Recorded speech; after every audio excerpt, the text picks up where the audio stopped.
Hello, everyone. Welcome to this week's edition of the Just Us Marks Wrestling Recap Show. I am the Athletic Geek, joined on the other end of the tin cannon string by EZ. What's that? And, yep, got a lot of stuff to talk about this week. If you've never seen this show before, this is the Just Us Marks Wrestling Recap Show. I'm Ed Easy at All In Starcast. We love wrestling. We love talking about pro wrestling. We love sharing our love of pro wrestling with each and every one of you out there. However, just like each and every one of you out there, we are just fans. Our opinions have any other fans. We avoid insider terms. We are not insiders. We're not wrestlers. We are just a bunch of marks. Bunch of fucking marks. And, yep. I don't know. I had a joke for that somehow. Sorry. Well, hang on, I gotta pull up collision results because we got another thing we gotta fucking talk about. For once, gonna probably side with you about this part. Yeah. Well, first, we'll get to him later.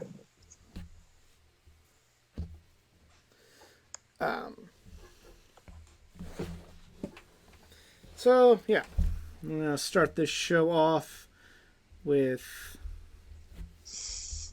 talking about Raw.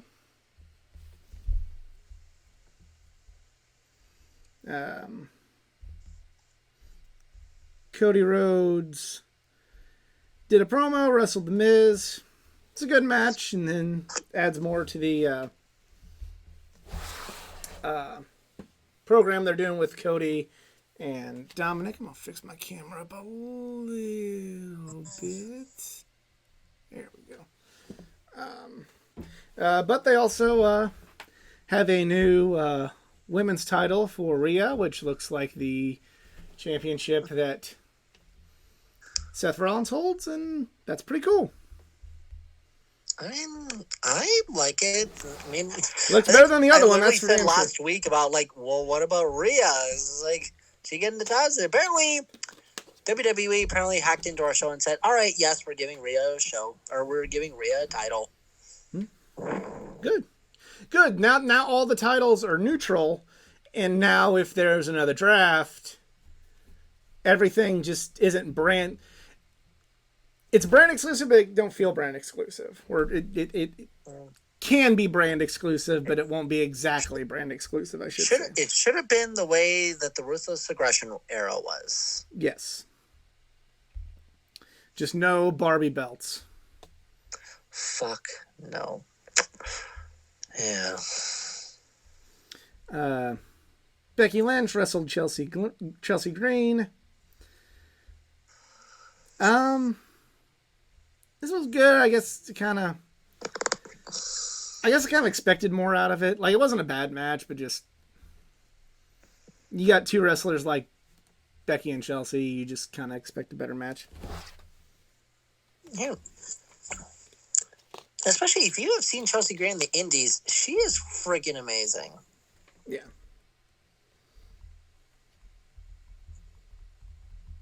Yeah. I still like what they're doing with her, though. I hope. Matt Riddle wrestled Damian Priest. Money in the Bank qualifying match. Priest won. Before the match, he told the Judgment Day he wanted to handle it by himself. And, yeah. Good match. Damian Priest qualifies. We're good.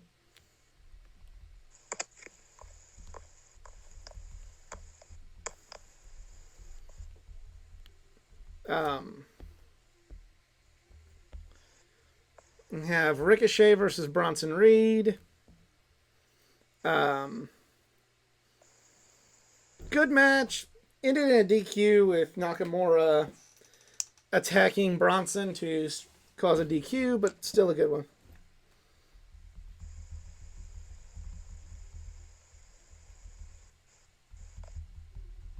Yeah, just. Yeah, I got nothing. I'm more interested on what happened on the B show. I don't really think they're either one or an A or a B show at this point. Especially now that they've split things so... At least in terms of titles, firmly. Yeah. Raquel Rodriguez wrestled Shayna Baszler. I didn't like this. And again, it's one of those, like, I thought I was going to like this more, but I ended up not liking it as much.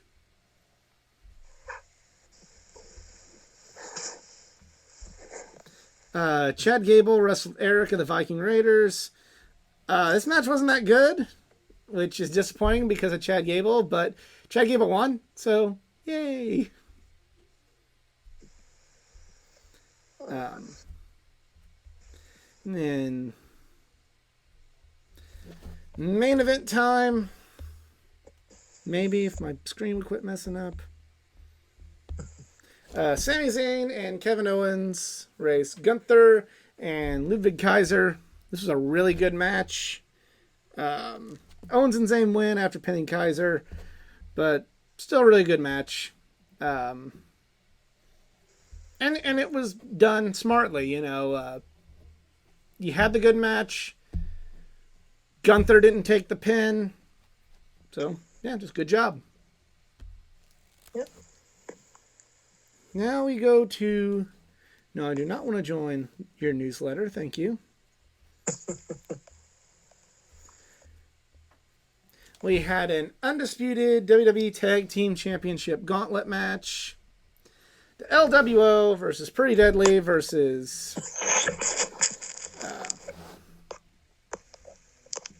Brawlin' Brutes versus the OC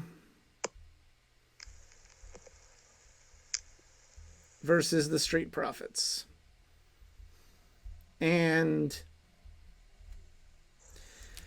this was also really well done. You had Brawlin' Brutes run the gauntlet till the very end when they got wrestled Pretty Deadly at the very end. And then the Pretty Deadly cheated to win the match. So it doesn't make the Brutes look bad, but you save Brutes versus Zayn and Owens for another day. The bad guys win to have a good guy versus bad guy matchup for the tag titles. Good job. Yay. Zelina Vega wrestled Io Sky. This was okay.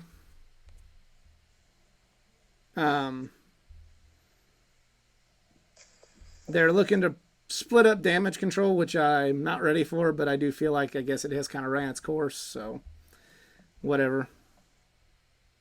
I mean, I feel like that's kind of a done deal. It's like they really haven't been booked well at the slightest. They weren't first, but like I knew when Bayley failed to win the women's championship from Bianca that they were on borrowed time. Grayson Waller effect with Charlotte Flair. Starts off, Bianca Belair comes out. Speaking of Bianca Belair, and they have a really good back and forth with Charlotte and Bianca. Really good segment.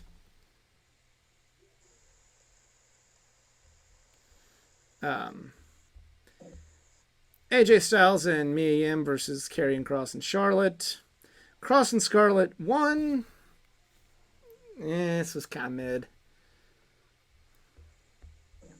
Santos Escobar wrestled LA Knight. This was good.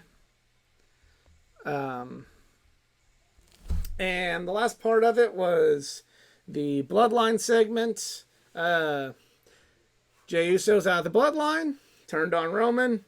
Sides with his brother. Great segment. I still don't think that the world title should be involved in this right now, but still a great segment. And haters are going to hate, and they know where their loyalties lie, and you know, they know what you're supposed to like on the internet and what you're not supposed to like, and that's all well and good, but this was good storytelling. This was good stuff. I think if they do want to set up like a match, I would say Money in the Bank, Usos against Roman and Solo. That's what they're doing. That's what they're doing. Okay, good. Yeah. And hopefully if the stipulation could be if the Usos win, either Jay or I guess Jay in this case, Jay will get a title shot against Roman. if that's what we're pushing for. I think Jay's going to beat Roman at SummerSlam. Yeah. Which is stupid. It's stupid, but that's what they're going to do. That is a bad fucking call. You're going to chop... So who would you go with then? Cody Rhodes. The most popular guy on your roster. Well, apparently they want him to feud with Rollins, or they want to feud with Dominic Mysterio for some reason. Well, if they were setting up Cody versus Roman for SummerSlam, it'd be fine, but that's not what they're doing. This is where it's bad. The crack should have been forming with Roman losing the title. Period. Jey Uso beating Roman to end the bloodline and win the title is... It is the equivalent of... And Selena's getting in on the action. It would be like if the Avengers failed to stop Thanos, but in the Gamora movie, a Gamora singles movie, she stopped Thanos. Kind of unnecessary and kind of not right.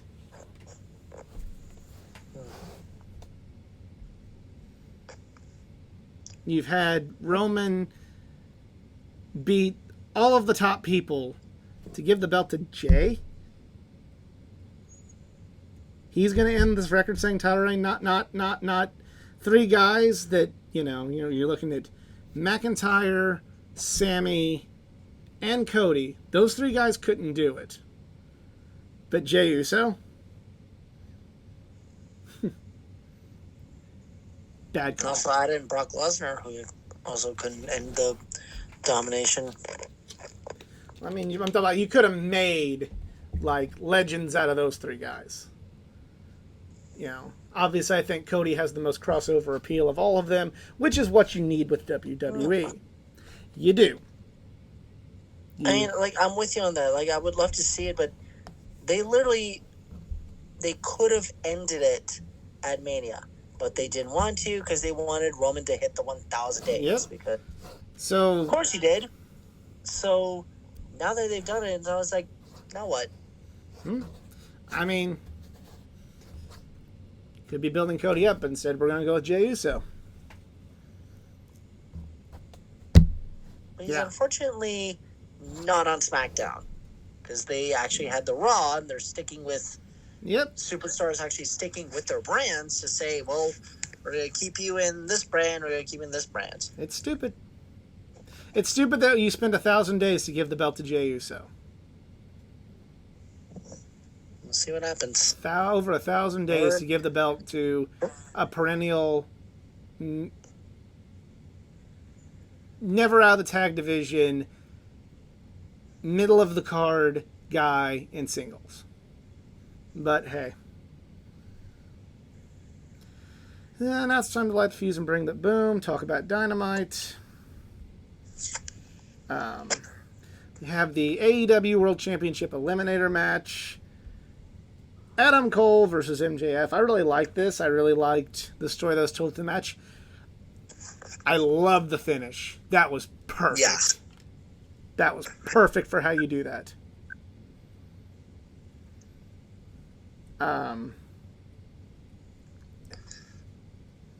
So then when would you have the world title fight? Because I definitely know they're not going to build this all the way to All In. I think they are. Oh, really? I think they are, and they have the perfect way to do it now. MJF is wrestling, or he says he's not going to show up and he's not going to do it, but you have a match for Forbidden Door with MJF. So you have another match to fill the gap against a legend in New Japan, so it's a good match for MJF. And then that means you can keep telling the story with Adam Cole going into All In. Yeah, this is great. Yeah. Better built up than, say, Jungle Boy getting a title shot for the IWGP. Mm. All right, Sammy Guevara returned on. Had a segment with him. He came out and seemed like he was going to leave the JAS. Chris Jericho interrupted. Darby Allin came out, and so did Sting. We got a good face-off with Jericho and Sting. First time ever we got that face-off. I find that boggling. Is that these two had never met in the ring ever? Like, what? Nope. When Jericho was in WCW, you know, he was just not doing anything that would go back to Sting, and then when Sting was in WWE, Jericho wasn't there, and then now they haven't faced off in AEW yet, so here we go. Would you book a Jericho Sting match, or is it way too late for it? I mean, I wouldn't have a problem with it personally, but I don't think... I know what the AEW audience wants to see. And at this point in both their careers, I don't think this would go over as well with that fan base. So I think the only way you could do it would be do a tag match of some kind. But just as long as Jericho and Sting wrestle each other during the match, I think you'll be fine. All right. Speaking of Darby and Sting, they... And along with Orange Cassidy and Keith Lee, wrestled the Mogul Embassy. And this was okay. It felt like filler. Yeah.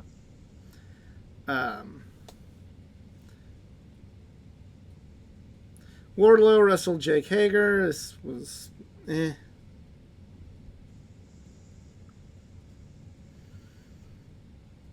I feel like this show is more memorable for just the New Japan announcements that we were getting. And even those weren't that memorable in retrospect. Except for, So, I think Sonata issuing an open challenge is amazing. Jungle Boy answering it is like, Well, come on. We'll just go ahead and talk about that now. Yeah, you know what? Well, yeah, so Sonata issued the open challenge. Jungle Boy accepted it.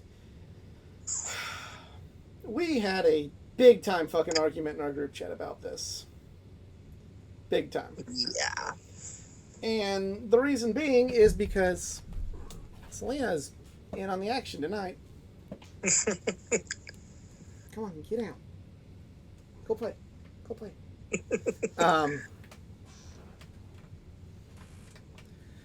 Jungle Boy is not a top tier guy. Yet.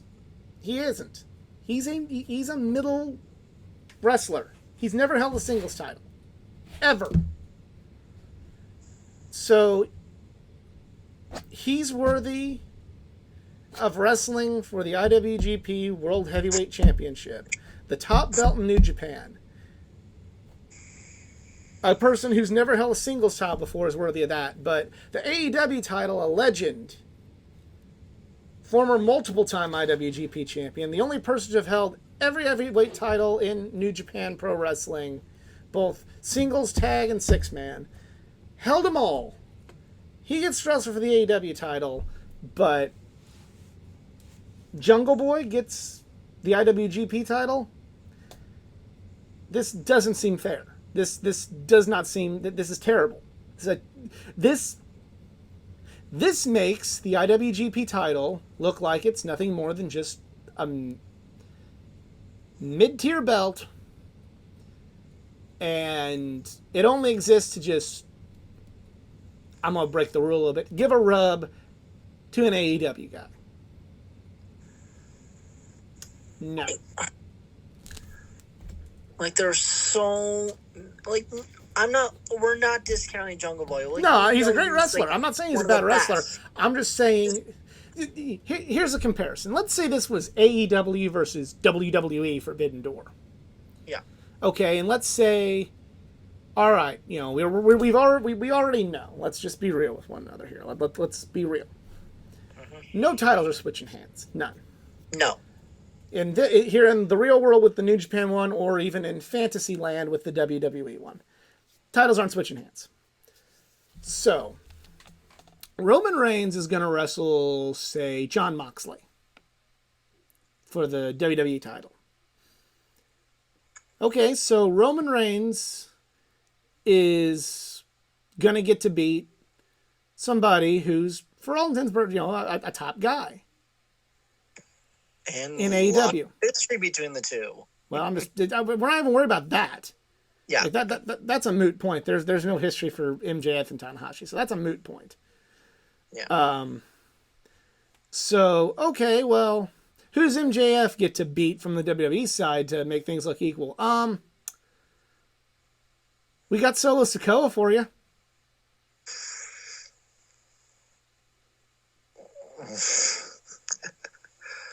We got Johnny Gargano. Good wrestlers, great wrestlers. But the AEW guy gets to beat, in this weird, is allowed to beat a mid-level, or not quite near a top guy yet, WWE guy. But the WWE guy can beat a main event / legendary AEW person. That's not fair. This isn't fair to New Japan. New Japan Pro Wrestling doesn't simply exist to make AEW look good. New Japan Pro Wrestling isn't just this little side project that only purpose in the wrestling world is to have bangers and stay firmly underneath AEW. No. Japan Pro Wrestling is the biggest company in Japan. Yes, it is not as big as AEW in the United States. I'm not denying that for one fucking second. But if you want to make this look like a partnership, you got to make things look equal. This does not look equal. This is pretty much saying that in the AEW world, the IWGP title is a mid-tier belt. That's what this is saying. I don't care what kind of banger it's going to be. I care about how both companies are going to look.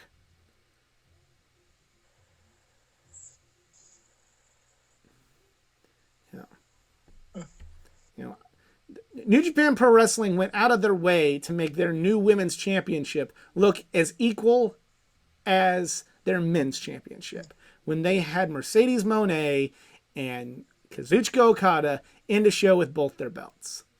This is not making the AEW title and the IWGP title look like they're on the same level. It just isn't.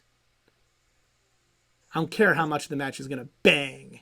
It doesn't look that way. But you can keep saying it's good because I mean, if it's a non-title match, it would be okay. But that would also be bad. You're like, okay, so you're not gonna put both belts on the line? Like, these shows are tricky, but fuck, what was Jericho doing for Forbidden Door? He would have been a better choice for Sonata. He was in the tag match with Sammy and Suzuki.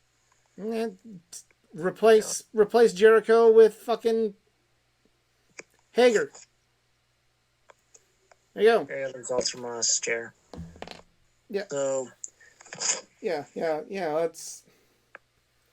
What's Samoa Joe doing? I mean, I know he's not like necessarily a top guy, but I mean, he's got more of an aura about him than fucking.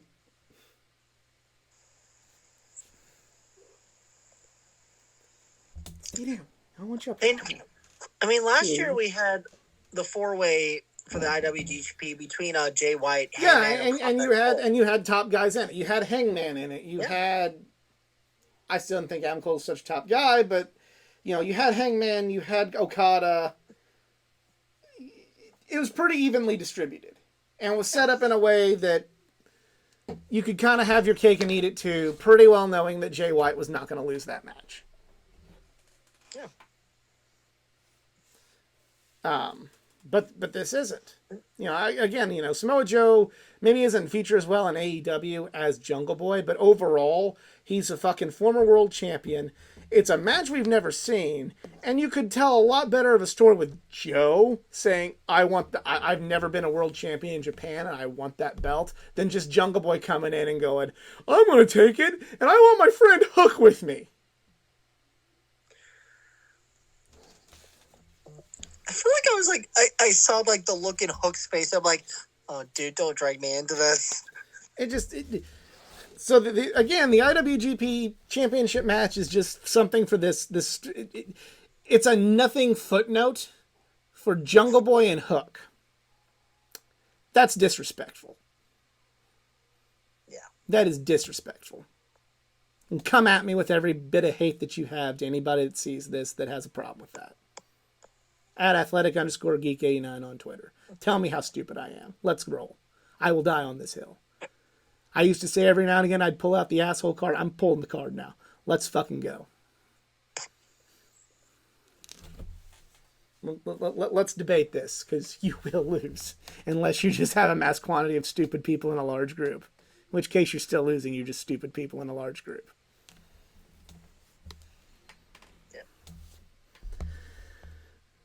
Sky Blue versus Toni Storm for the Women's Championship. Selena wants to talk about this one as well. This wasn't bad, just kind of predictable.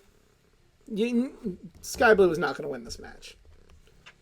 They literally did this because she's from Chicago. Yeah. And this wasn't even in Chicago. Sorry.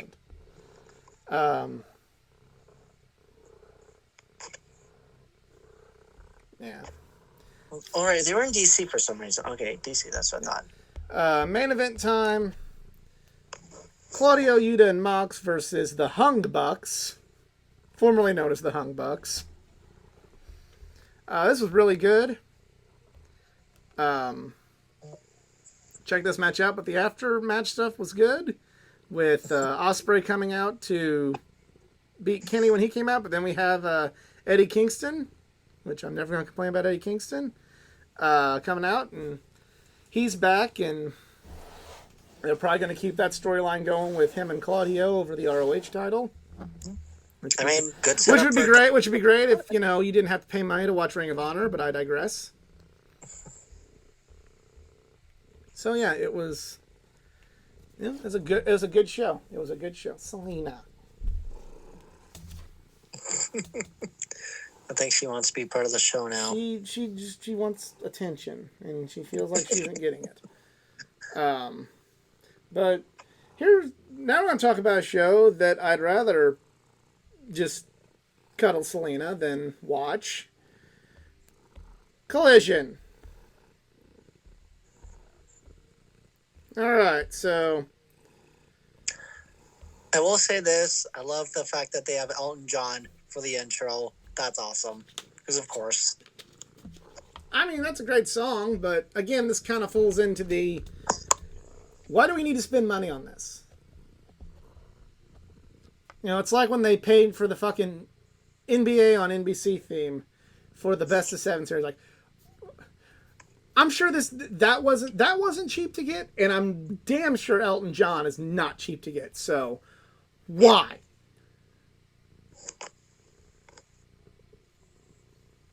Like, of all the things you could be spending money on, why?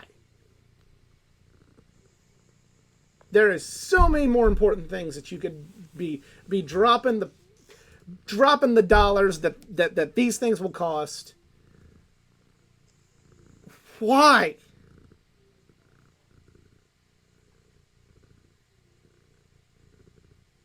Like, you gotta use your head. You've got to.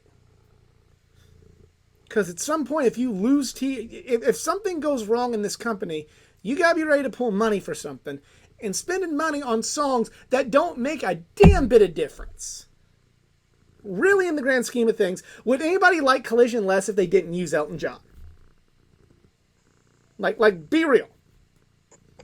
Would Collision be an awful show going like, well, I would have thought this would have been a good wrestling show, but it didn't have a cool opening theme. I sat through fucking Nickelback on Monday Night Raw. We can sit through a generic rock song for Collision, all right? CM Punk came out. He was a bitch. Do you have anything you want to add? Because I'm not going to hyperanalyze this. Fuck CM Punk. And again, you can come at me. Like, no. Like, in this case, like, unlike 2 years ago, has it really been 2 years? Wow. Pretty close, yeah. Now, unlike with 2 years ago, like, I was happy because I know there's, like, been, like, so much that had happened. And then it happened, which you could go search our all-out reactions, and you can hear me rant for, like, maybe, 15 minutes. Yeah. But anyways, this was just... Oh, man. Like, you could only get away with this in Chicago, because... And then I'll say, if he's turning to the bad side of things, that's cool. It still doesn't make me... I don't care. I do not care about Phil Brooks. I don't care. Other people do. Other people do. And I'll say it. Other people do. I am not alone. I said that last week. I'm going to have my Coke and smile and shut the fuck up. I get it. I fucking get it. But yeah, like this. This is my this is my show. This is my channel. You can like it. You can not like. I just, we're all here to put our opinions. I don't care. I do not care about Phil Brooks. Don't. Like this. I'm never going to. Like I was just watching. I'm like, oh my god, and the fact that like I was seeing this on Twitter that there's practically going to be a civil war between fans. Those who are Team CM Punk and those who are Team The Elite. And especially when you have a Chicago chant going, fuck The Elite, while you're watching an all-elite wrestling show. It's like, oh my god. I mean, and hey, people don't like The Elite too. I mean, go back and watch my previous videos. I'm critical of The Elite just as much as I am Punk. Maybe I don't have like quite as much personal vindication as I do with Punk, but like I don't care.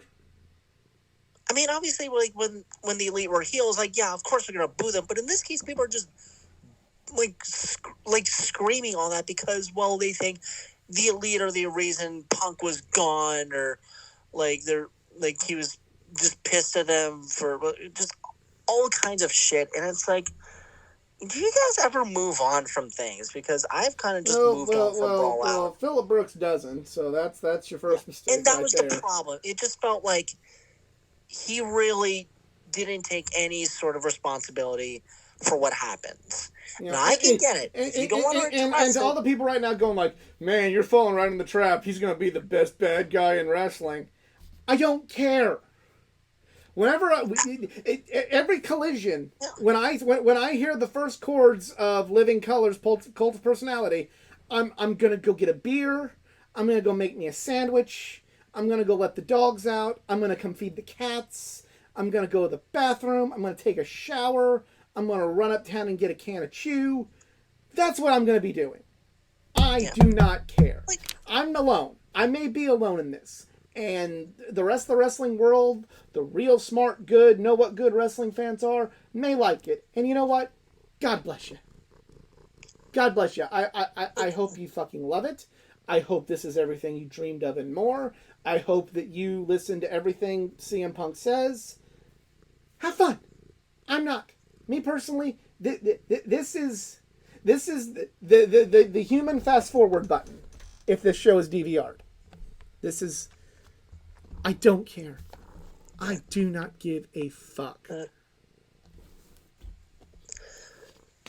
Yeah, just to just end this. It's like I'm with you on this. I just don't care anymore. You want to be a bad CM Punk? Cool. I'll have fun with it. We'll see you whenever you want to show up. Yeah. Wardlow and Luchasaurus had a match. Luchasaurus won the TNT Championship. Not a bad Haas fight. Great match here with Buddy Matthews and Andrade El Idolo. I love this match. The thing I like the most about this match, Buddy Matthews, always sold his leg. He didn't like to have to pull off a big move, just kind of forget about his leg and think, oh, it doesn't hurt for, it's not going to hurt for the next 5 minutes because I got to make it. No. During the match, after every move, after the match, all about his leg. This match told a good story. Buddy Matthews was great. He didn't fall into any of the traps that I see. Like, the reason why I'm critical of guys like Ospreay and the Young Bucks, because they could have their leg targeted through the whole match, and all of a sudden it's fine, nothing happened to it by because they got to pull off some move. No, but he didn't do that. He worked around it and kept going. That's brilliant. This was great. I'm not curious if we're going to be setting up House of Black with El Idolo, Rush, and a possible mystery partner. I don't know. I mean, I'm not the world's biggest Andrade fan. In fact, I still kind of say, I haven't, this opinion hasn't been disproven, but I feel like Andrade he's a good wrestler, but his best matches are ones where he's with another really good wrestler. He's not kind of the, if he were wide receivers, he would be Ed McCaffrey. Ed was good, but he only really looked good when Phil Simms and John Elway were thrown to him. He was capable when Brian Greasy and Jake Plum were thrown to him. I was going to say, we were talking about your Broncos, not the Battlehawks, right? Yeah. So I was like, okay. Yeah. Well, he also played for the Giants, too, so that's why I said Phil Simms. But, I like Ed McCaffrey, but he wasn't... He wasn't like a Jerry Rice where I could be the quarterback and he would make something happen. Yeah. Miro wrestled Tony Nese. Yeah, this was what it was. I'm just happy to finally see Miro back in television. The Outcasts wrestled Sky Blue and Willow Nightingale. This is a good match. It's a really good match. It was good to finally see the side of good get a win over the Outcasts, and Sky Blue got a big win in her hometown. This was well wrestled, well put together. Kudos there. And then we get to the main event. Yeah, there was an Acclaim segment, but it literally went nowhere. Yeah, it was fun. Yeah, Acclaim segment, it was fun. But that's about it. Yeah. CMFTR versus Smojo, Jay White, and Juice Robinson. I'm an FTR fan, I'm a Smojo fan. I like Juice Robinson. I don't care. I didn't care. Maybe it was good. I don't care. I mean, I'll concede the bias first. I'm not going to come out here and act like I'm better than anyone else for not liking it, or smarter than anyone else. I'm not. I just didn't care personally. There was nothing about that match that made me give a shit. And my favorite current tag team was in it, and I still didn't give a shit. I mean, maybe it was great, and if you enjoyed it, cool. I'm glad you liked it. I do not care. Putting aside all the drama behind Phil, it was a little surreal to see Punk and Samoa Joe in the same ring together for the first time in decades. Because these should have had Ring of Honor history between them. Oh yeah. I mean, that's cool, and if they build up to a Joe versus Punk match, that's neat. I don't care. And I would actually watch Death Before Dishonor if they do that. I'll buy the Death Before Dishonor pay-per-view because I'm sure Eddie's going to be featured on it. Again, the show is marks. And whether you guys, on the internet, I mean, there's good ones, there's bad ones, but we all have our marks for something. I am not a mark for CM Punk. And I don't care. I didn't care. I didn't give a flying fuck about anything that happened in this match. I was on my phone for most of this match talking about what happened at IndyCar qualifying and discussing old episodes of The Office on Reddit. I didn't care. And if that's a perfectly valid reason for if you watch this and you say your opinion doesn't carry any weight on this subject, you're right. It shouldn't. I will concede that point. unlike a lot of other people, I will fully concede that no, I'm biased. So don't take what I say seriously about this match. I'll concede enough to admit that. But it did nothing for me. Easy, if it did something for you, cool. I'm glad you enjoyed it. Anybody watching this, if you liked it and you enjoyed it and this was something cool for you, awesome. I don't like CM Punk. I don't like Jay White. This wasn't for me. And if this show going forward is a show based around CM Punk, it's not destination programming for me. Overall, I thought this show was pretty mid, outside of the women's tag match and definitely the Andrade versus Buddy match, which was like, that match might be in my top 10 this year. It might. It's too early to tell what the list is going to be, but that one could be there.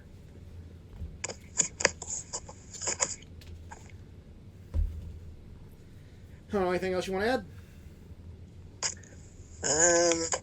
Well, other than racing news, not really. Yeah, we don't really have anything. People don't really watch this for racing, so I want to thank you all for tuning in. If you enjoyed, please like, share, and subscribe. If you have a problem with it, well, I'm not too hard to find on social media. Facebook.com/AthleticGeekA9, Twitter Athletic_GeekA9. Let me know if you liked it. Let me know if you think I'm a piece of shit. I'm open to either one. Let's rock this. Easy social media. Yeah, you can spam me at Eric Zarins, ERIKZRZARINS. All right. Well, for EZ and Selena Kyle here, I'm the Athletic Geek. We're just marks and we're out.